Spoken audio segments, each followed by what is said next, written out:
Every club. Every day. The Global Sports Podcast Network. Hello and welcome back to the Daily Newcastle podcast. My name is Michael Grahamslaw and today I am joined by Iain Mackay. How's it going, buddy?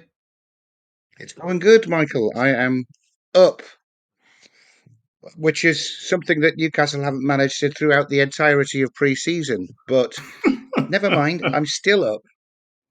Well, I'm surprised by that because just a little bit of context for everyone. I completely ruined everything this evening and we're having to record this for the second time after already doing this podcast once and getting about 35 minutes in. So prepare yourself for a much more distinguished conversation because we already know what the other's going to say. It's going to be punchy. Absolutely. And surprisingly, my voice is held up. As you remember yesterday, I sounded terrible, but now I'm feeling a little bit better. So we're going to talk about pre-season as a whole, starting with the Sela Cup this weekend. Iain, you covered the Friday night, I covered the Saturday. But how has the weekend left you feeling? Are you feeling a bit more buoyant than what you used to? Or what we're used to, should I say? Yes, given that we've played 6 games, and like I say, we've never gone ahead in any of them. We have not been ahead yet this year. Oh, yeah. I am quite pleased. I think that K-League game... we were. Sorry, I'm going to correct you. We were. Espanyol 2-1 for 10 minutes. You're right. Yeah, we The were boys 2-1. are back. Sorry, we have been up once. All the difference. I get that. Other than the K-League game, I think we played well against Arsenal. We played well against Tottenham. Agreed. Thought, given it was a makeshift team, Matt Targett holding together as a creative midfielder against Espanyol, we did okay in that game as well. Should have won it, really. Last minute equaliser. And then for the first hour yesterday, I was really encouraged as well. So I am thinking that fitness is coming. The touch is there, or it's coming. I'm feeling probably more buoyant than I ought to, given that we haven't beaten anybody other than Carlisle United in a behind closed doors friendly. Carlisle won the weekend, 2-0 win against, I believe it was Wogan. So it's a much better result than we'd all imagine. Obviously not, I'm joking. Yeah, but well, it was only a late equaliser that fought first year for many years that you have to call them non-league Carlisle now as well, of course. Yeah, it's a tough one. Bad season for them, but I'm sure they'll bounce back, which we're going to do as well after a pretty poor pre-season.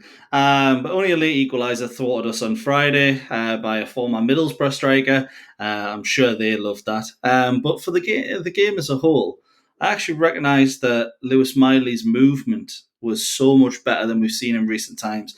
He's a lot more agile. And you were saying when we first recorded the pod, him and Bruno worked really well together. So, describe again what you saw. Well, I thought that Miley was definitely showing signs of not necessarily the Stanley Rodri. Okay, that might be over the top, but he was looking like the Stanley Tonali, buying himself lots of time to choose the right pass with a simple body move. Or turning away from a defender, the way that Tonali seems to always have a little bit more time than anybody else in those tight situations. Miley was doing that. He looked really assured. I put assured next to his name for the first half and the second half. So no sort of flash in the pan thing here. Very, very encouraging performance from him. And he did 100%. play in tandem with Bruno very, very well. I think it's one of those where Bruno really works with someone who can rotate the 6 and the 8. Him and Tonali do it fantastically, and it looks like Lewis Miley's fitting into that role as well, which it's going to be a big season for Miley, providing he doesn't get another injury, that is. So definitely one that he'll come off the bench and do that role fantastically, or might even start some games. But a player that we might actually see play a bit more from the bench this season, Park Sung-soo. So let's be honest, when he signed from Suwon Blue Wings, the Korean second division side, I think we're all a little bit in dismay seeing the teams around us sign players for about 100 million, and then we're signing youngsters from the Korean second tier. But he looks so talented. Maybe not in the end product, but in regards to dribbling, he's looked fantastic. What did you think about him on Friday? Yeah. Was he as good as we've seen in Korea?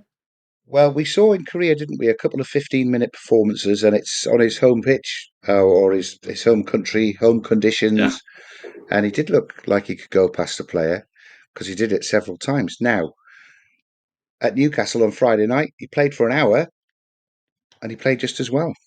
cool. It was conditions obviously suited him. I mean, it was quite muggy on Newcastle on Friday night. It wasn't the 100% humidity that they get in Korea, of course.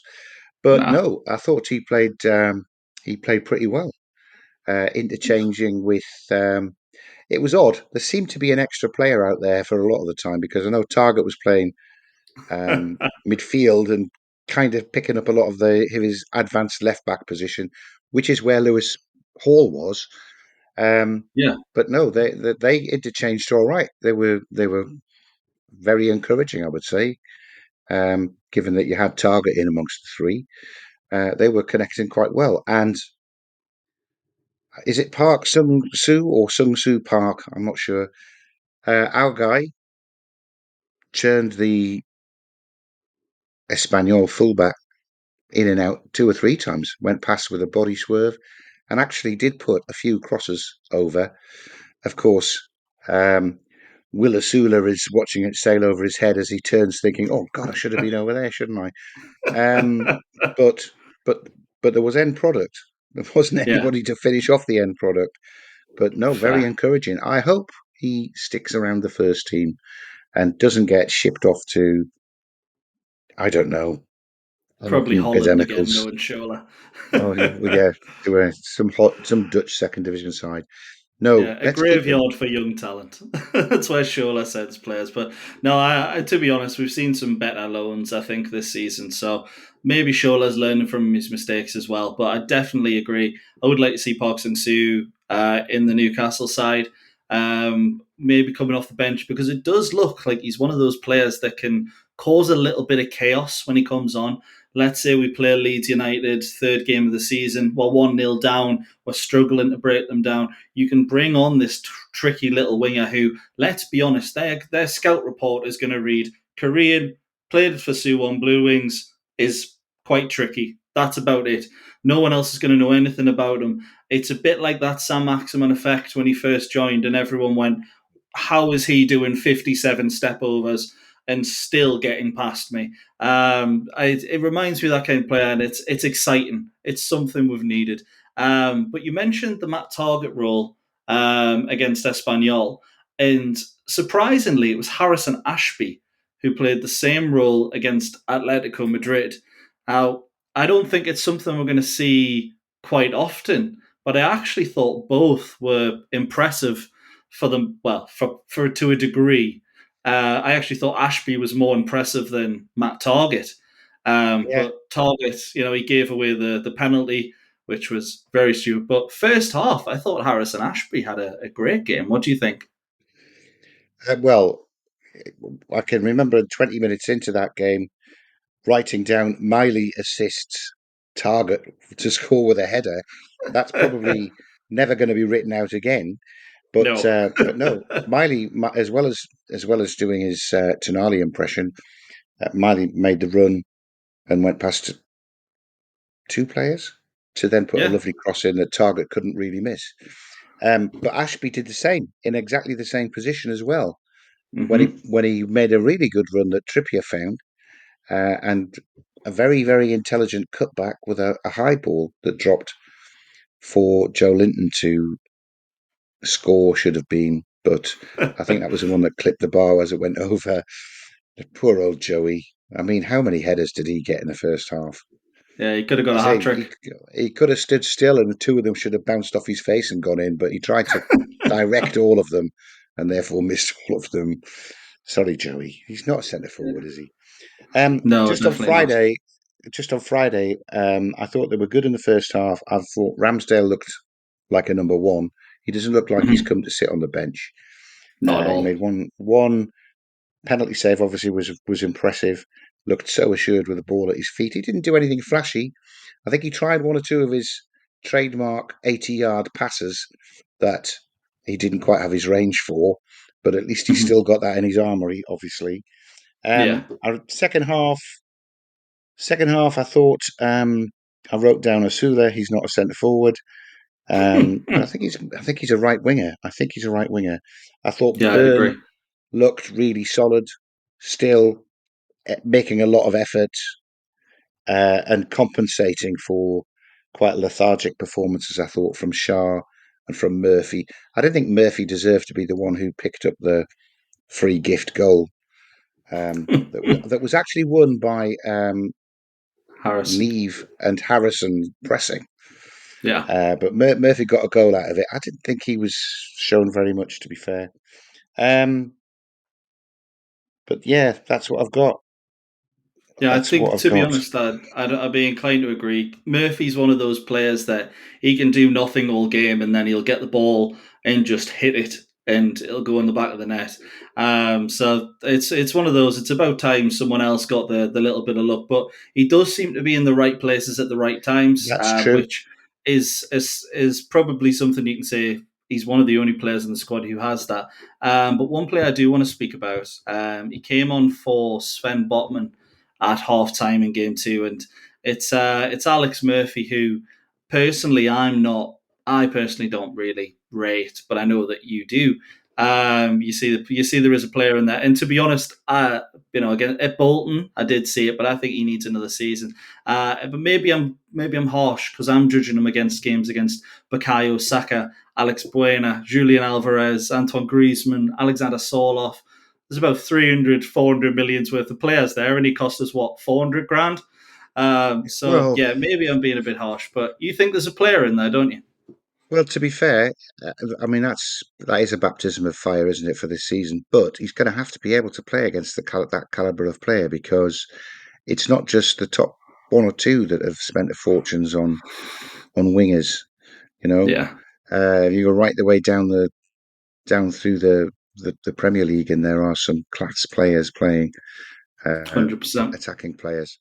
So, yeah, I'm basing Alex Murphy on him looking good a couple of years ago. Now I know the reports were good from Bolton. He scored a fabulous own goal against Arsenal. Um, I think there's a player in there. He looks a centre half, and I have the concern that neither Botman nor Lascelles will get to play more than half a dozen games each this season. And even with a new centre half coming in, I think it still leaves us short. So I'm hoping that Murphy can step up and do a job, Yeah, in the Champions League games, in the Premier League. I don't want to see him playing 45 games this season, of course, but if he needs to come on and manage Botman's minutes for him, for example, I think he can do that. yeah. To be honest, it's one of those where I probably am being harsh myself, but it's one of those where there's very few youngsters who, particularly defenders, who look really good when they first play. It usually takes them maybe 5 to 10 appearances before you sit there and go, okay, there is a player in there. So if he does get that run in the team to maybe mid-season when we've got picked up a few injuries, you mentioned Botman and Lascelles, both very injury prone. If he does come in, gets 5, 10 games, and looks solid, then I could be completely wrong. But he is going to be one of those players. You can't judge someone, I guess, until they do have that run in the team. So yeah, I think there's definitely a chance there that he could grow and he could develop. In fact, speaking of developing, we're going to go to our first advert of the day, and that is Bioniq. Your body is unique, and Global Sports Podcast Network has partnered with Bioniq, the world's most personalised supplements. Bioniq provide 100% tailor-made supplements, designed to deliver precisely what your body needs at exactly the right levels to optimise your health. No guessing. So click the link in the show notes. Use the code GSPN2025 for 40% off your first month's subscription. Bioniq. Don't settle for off-the-shelf solutions made for just anybody. Get what's right for you right now. Fantastic. And well done, Michael. I thought that brilliant link to the first advert about developing players and development was going to be lost. I would be the only person who heard that, but you managed to work it in the second time as well. So What can I it's say? recorded for everybody to appreciate. And My development that's why comes we from have Michael consistency. as the pro on the podcast. Well done. Thank you very much, Iain. So, talking about professionals in development, we finally finished pre-season, which is where we sort of get an idea of how good players are going into the new campaign. We technically are without a win if you don't include that Kyle behind closed doors game. 4 defeats, 2 wins. No, we definitely don't. But there's been some encouraging performances. Are there any players that you've been particularly impressed with in pre-season? I think for Anthony Gordon, chalk and cheese compared to the start of last year. He looks really, really hungry, um, attacking and attacking a centre forward role with relish rather than trepidation. I think Yeah, whether he's his attitude's effective been doing fantastic. it, whether he's effective at it is a different question. I'd far rather see him have that attitude and bomb down the left wing. But I've been impressed with how he's put himself about. I'd Um, agree. Dan Burn has just picked up where he left off last year, I think. He is Mr. Dependable. I'm really encouraged by what I saw of Ramsdale on his first game. He is going to push Nick Pope from. I mean, he might even have pushed Nick Pope to start against Villa. That's how Yeah, I'd agree. assured he seems. But I was looking largely to see if there were any players coming through who could flesh out our rather threadbare squad if we are unable to redress the misses in the transfer market in this last 3 weeks. Yeah, And therefore, I've been quite pleased with Murphy, as we talked about in part one. I thought Alfie Harrison came on, certainly against Espanyol. He was trying some. He looked confident in what he was trying.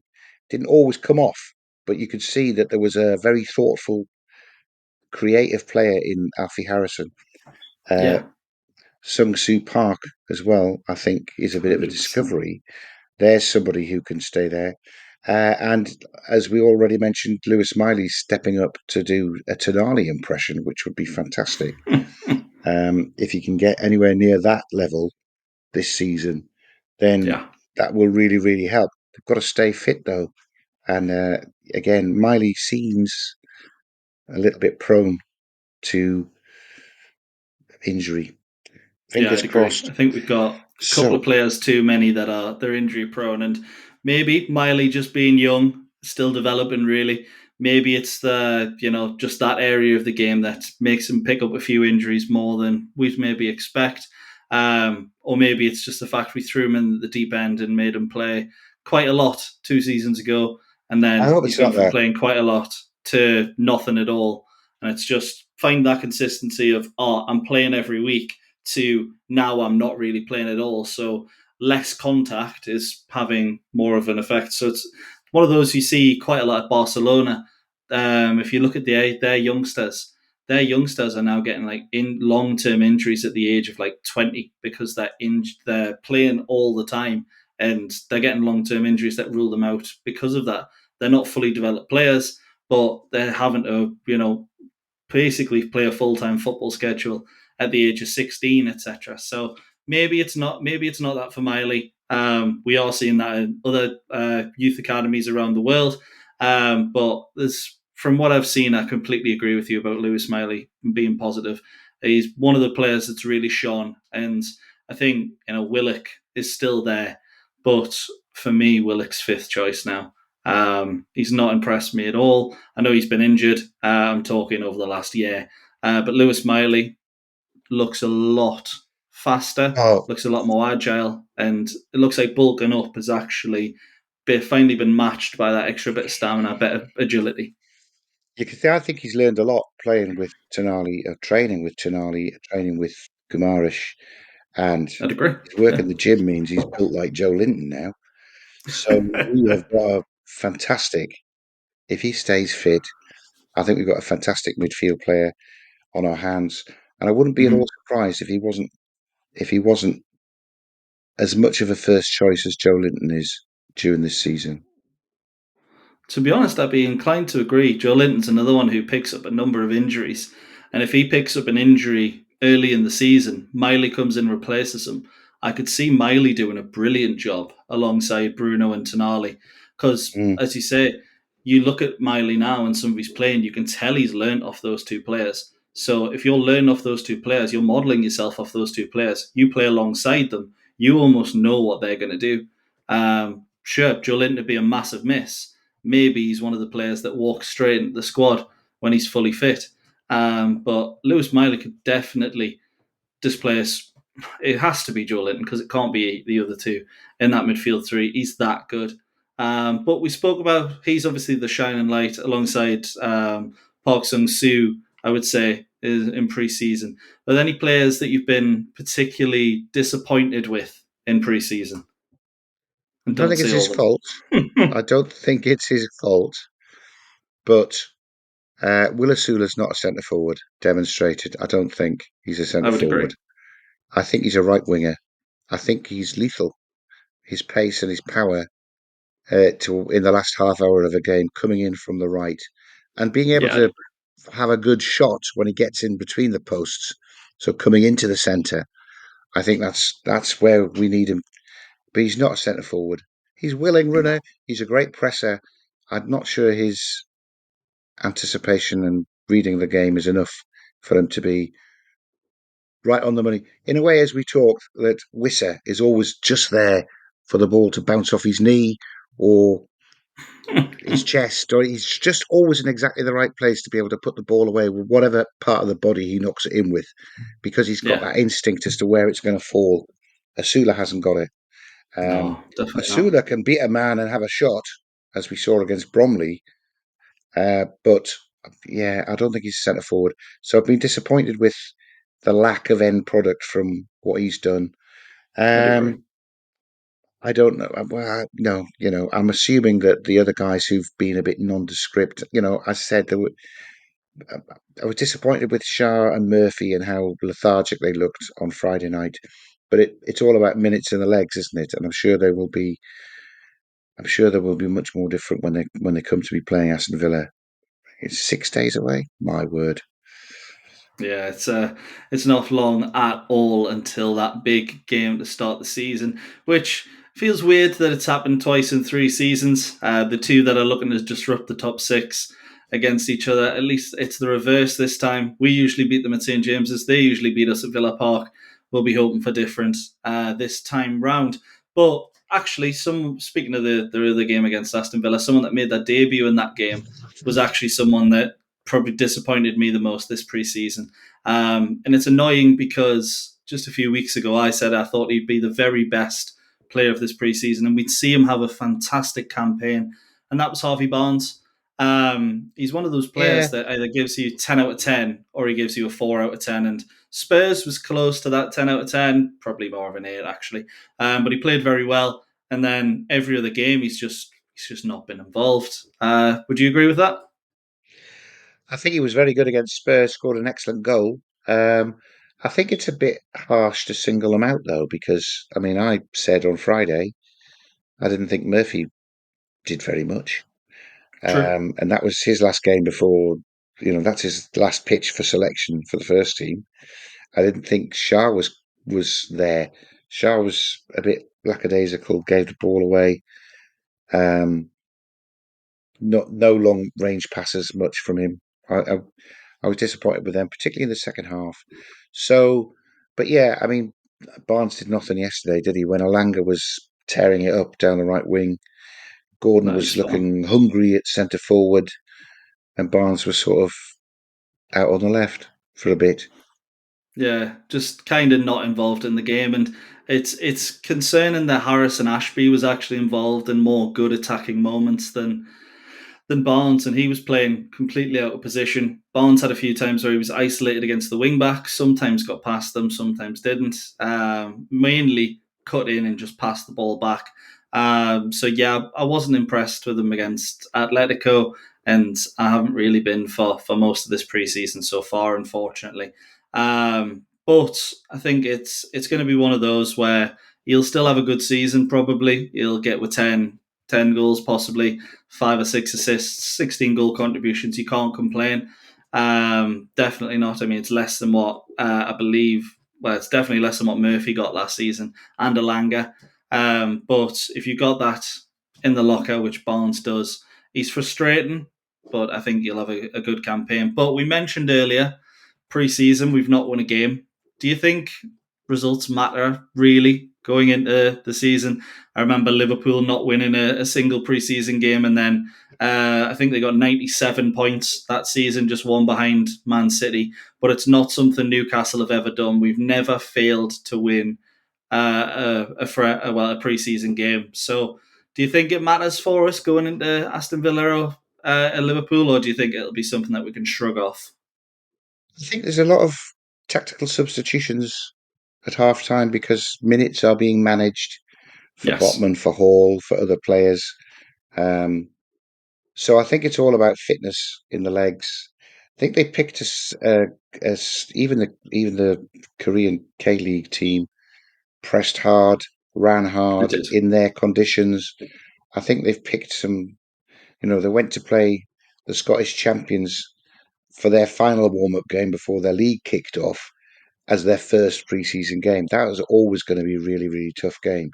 So I Yeah. think they have chosen their opposition um, to have some hard games. Tottenham and Arsenal.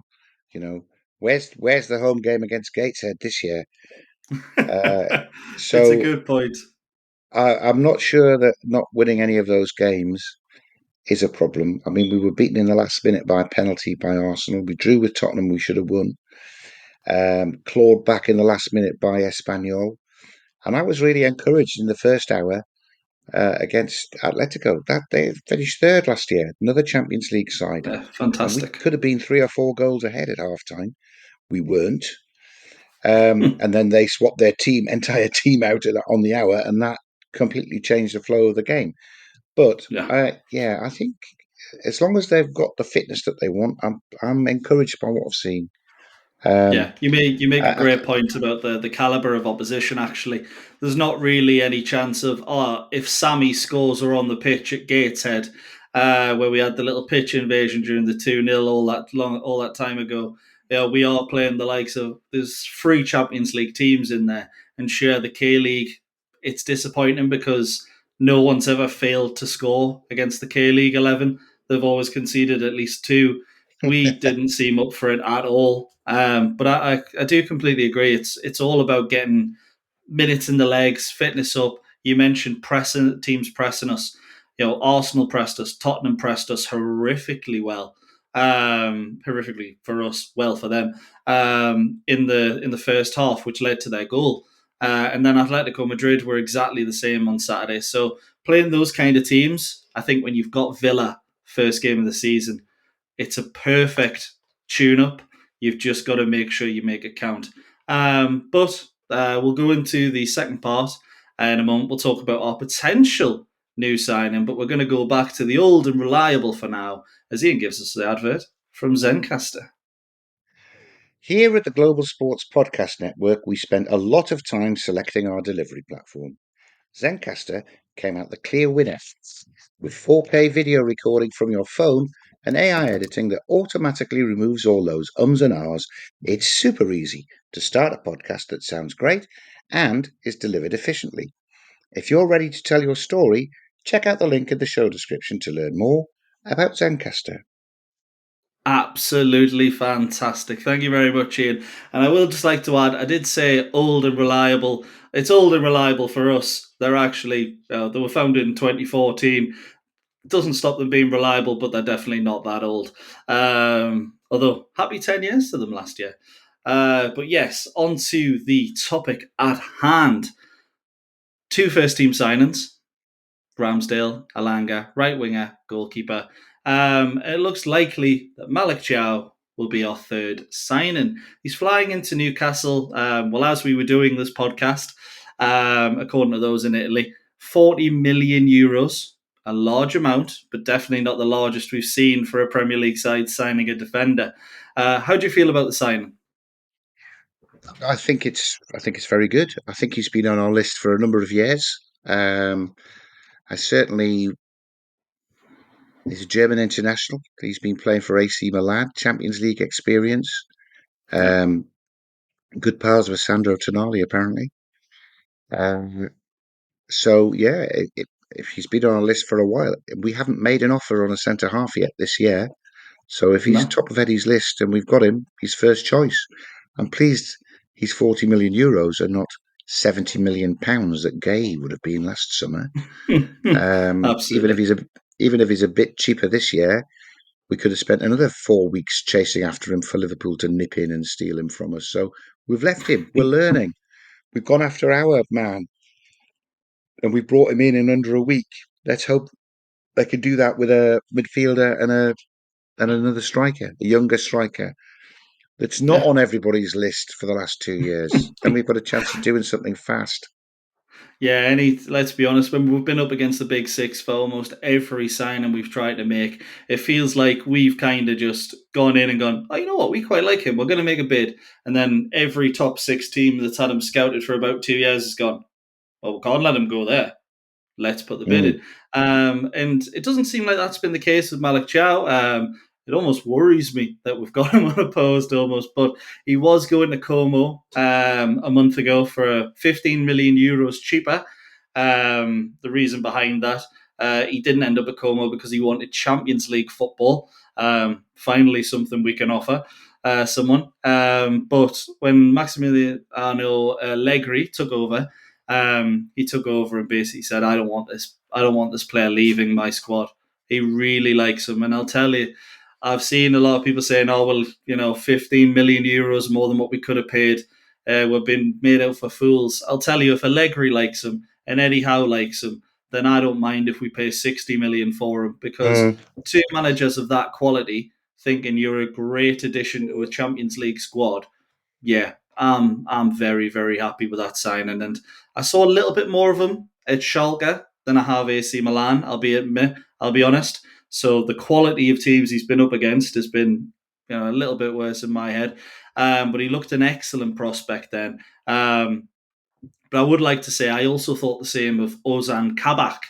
If people remember him from back in the day, he failed a loan spell at Liverpool, failed at Norwich, and then ended up going back, and he was absolutely dreadful. So don't take my word for anything, but Malick Thiaw looks decent. But that back line, Livramento, Thiaw, Botman, and Hall, I think that maybe be our best in a very, very long time. What do you think? Well, I agree. Yeah, I agree. If you've got them all fit, Yes. um, Lewis Hall and Botman would be exposed if they were to start together next week, I think, because they're both needing to build their match fitness. But that sounds like a great backline. And to be fair, having Shah, Burn, Trippier to come on as substitute, it's starting to get some depth there as long as everybody stays fit.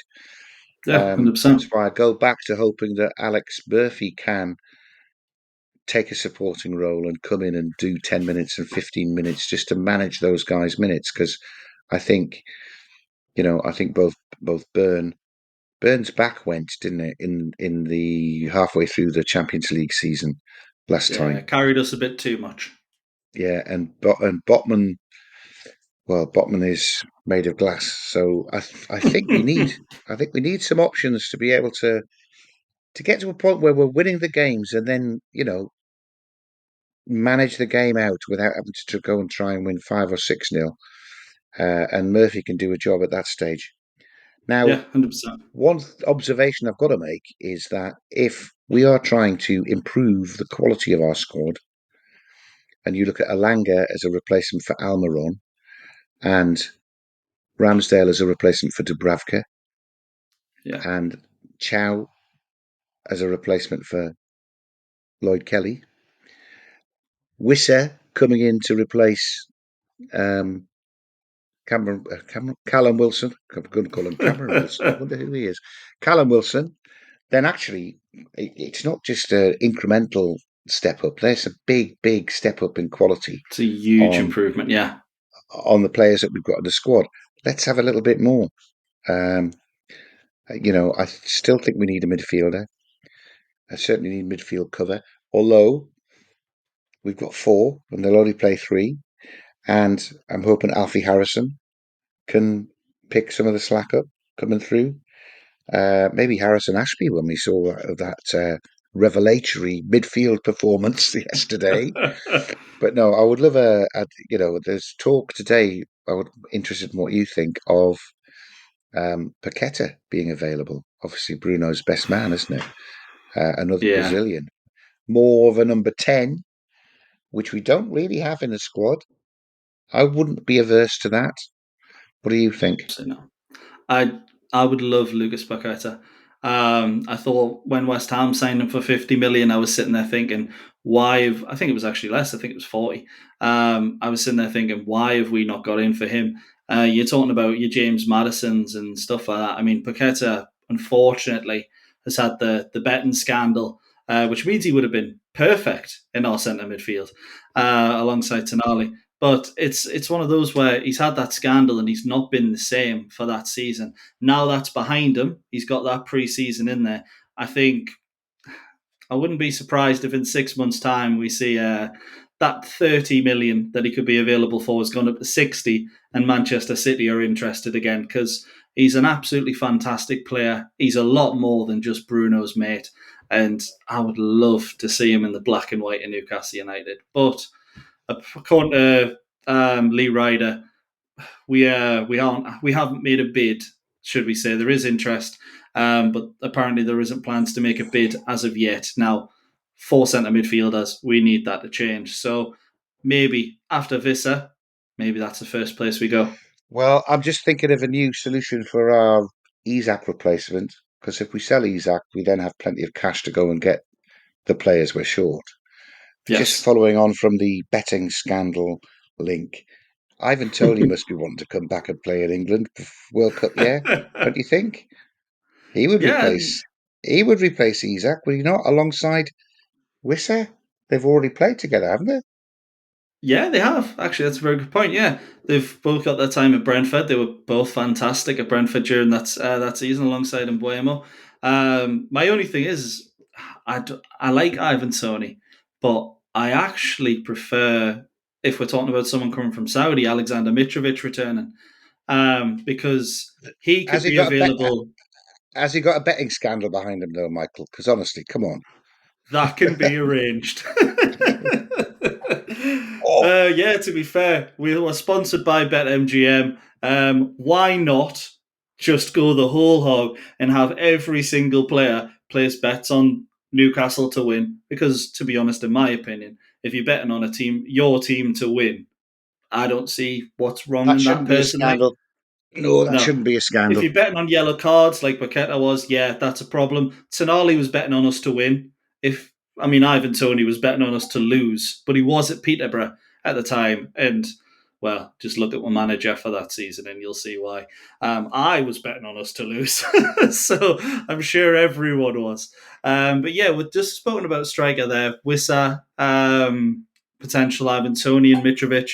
Two that I like Mitrovic, you like Toney. But the two that have been linked. I love Mitrovic as well. I Oh, would there we love go. Mitrovic to be back in black and white. He's Uh, probably much more affordable as well, isn't he? Because he's not registered with his team in no, he's Saudi, not. so The he's got signing to of play. Darwin Núñez means he's out. Him, Renan Lodi, and one other player will have to be sold by Al Hilal because they've got simply too many players. Mitrovic coming in for 20 million. I think that's a steal, personally. Considering he got, I think it's 47 goals in 53 games or something like that for that club. He, Like, he he's why a not? massive Newcastle fan as well, isn't he? Massive Yeah, he Newcastle loves them. fan. And he scored in a derby before. If we're going to lose Isaac, the player that scores in derbies for us, let's replace him with someone that's used to it. We can't really get Shola back, so why not Mitro? No, But two players that have been mentioned recently, just to finish off. Samu, who is apparently going to cost us £80 million. Jackson, Nicholas Jackson, that is apparently going to cost us the same. I don't think either are worth it at that price. I don't know what you think. Samu Samu hasn't blotted his copybook for me, so I would prefer Samu to Jackson. Although I have seen one or Yes. two analyses of Jackson's 2 seasons in the Premier League. He's famous for missing goals, but he gets into those positions. He's Yeah. a hard worker. He's double-figure goals both seasons. So, there might, and he's still quite young, isn't he? 24. Something like that, yeah. So there might be something there for Eddie to work on and hone. I don't think it would be a complete lost cause, but the optics of Chelsea nipping in and taking Delap and then João Pedro, and then funding them by palming off an 80 million Jackson on us, because I think those two cost about 80 million. About that, The yeah. optics of that means that we will get bantered to death all season. Yeah. Yeah, you know what? It's almost worth not doing for that at all. So those two, I think, probably don't come in. It's been said today that Alexander Isak is unlikely to leave Newcastle United. Newcastle admit that he's not for sale.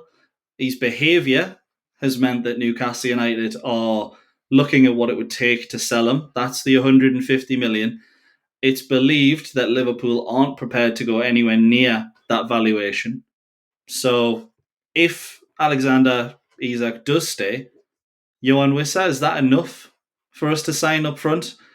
Isak, let's be honest, he'll probably be back playing in black and white in October if he doesn't leave the club this window.